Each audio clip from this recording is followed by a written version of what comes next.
June Hayward and Athena Liu are two writers who met at university. Both are young, ambitious, and eager to make a name for themselves in the literary world. However, their careers have taken very different paths. Athena Liu is a literary phenomenon. She is Chinese American, a Yale graduate, a brilliant and prolific writer. She was 18 when her first novel was published. Her books hit bestseller lists, she wins prestigious awards, and she is praised in the New York Times. The media describes her as a young, diverse, important voice. Athena's life appears perfect, famous, wealthy, respected. June Hayward is the complete opposite. White, from an ordinary family, average talent. Her first novel was published, but no one read it. The book quietly disappeared. The publisher doesn't want a second book. Her agent loses interest. June is in financial trouble and her career has collapsed. They say they are friends, but it is not a real friendship. June constantly envies Athena. Every success is torture for June. She follows Athena's social media posts, sees every award, every compliment, and festers inside. Still, the two meet regularly. Perhaps Athena feels good. Perhaps June hopes that somehow some of that success will rub off on her. One evening, June goes to Athena's house for dinner. Athena talks about her new novel. It's almost finished. It's about the Chinese labor corps sent from China to France during World War I. These workers dug trenches, carried ammunition, and buried the dead. They have been forgotten in Western history. Athena has spent years researching, diving into archives, gathering sources.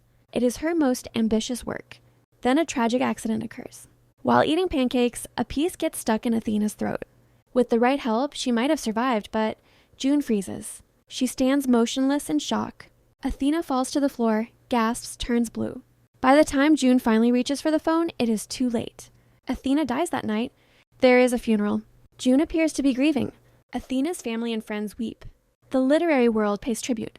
She was so young, so talented, such a loss, they say. June joins in. Other things boil inside her.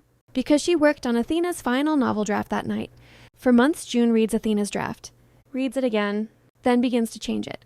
Rewrites some parts. Does a lot of research. Convinces herself, I'm just editing. I'm improving it. Athena would have wanted me to do this. It's a gift for her. But what he does is not editing. He reconstructs the book as if it were his own. He deletes the working notes, tries to erase Athena's research traces. He injects his own style, and finally publishes it under his own name. But there's a problem. The name June Hayward is too ordinary, too white. The book is about Chinese history. The market will expect this book from a diverse author. The agent suggests subtly, maybe you could use a more interesting name. June understands. She becomes Juniper Song. The surname Song creates ambiguity. Asian? Mixed? What exactly? This ambiguity is an advantage. People will make assumptions, not ask questions. The book is published and becomes a massive success. It is praised by critics. It is called powerful, necessary, emotionally devastating. It makes the bestseller list. The film rights are sold. June does interviews, gets invited to festivals. For the first time in her life, she becomes a successful author. She makes money, gains fame, gains respect. But problems quickly arise. Athena's former editor reads the book and feels something familiar. Wasn't Athena working on a similar project? Athena's mother calls June. She asks strange questions. She mentions Athena's notes, mentions the draft. June lies, denies everything. She knows nothing. Social media begins to suspect. Twitter users investigate, who is Juniper Song? Is she really Asian? Old photos are found. June is clearly white. People get angry. Accusations of cultural appropriation and Yellowface begin. June defends herself.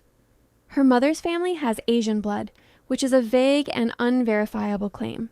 But no one believes her. Then a blog post appears. Did June Hayward steal Athena Liu's work? The author lists the evidence.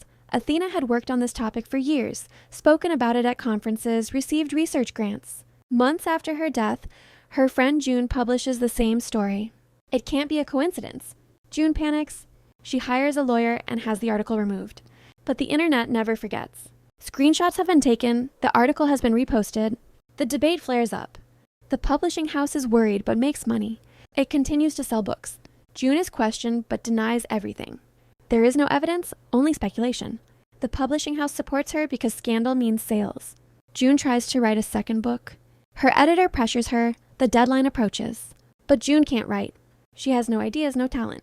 The first book was Athena's. Now she faces her own incompetence. The pages remain blank.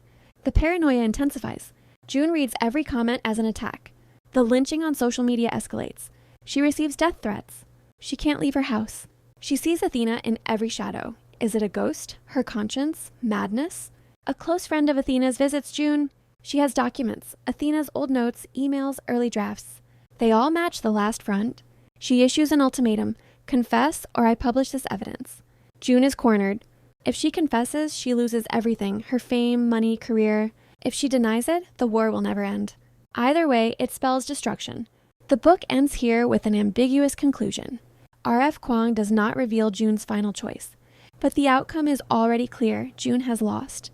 She may have stolen success, but that success has destroyed her. Constant fear, constant lies, constant self-justification. She is no longer living, she is merely surviving.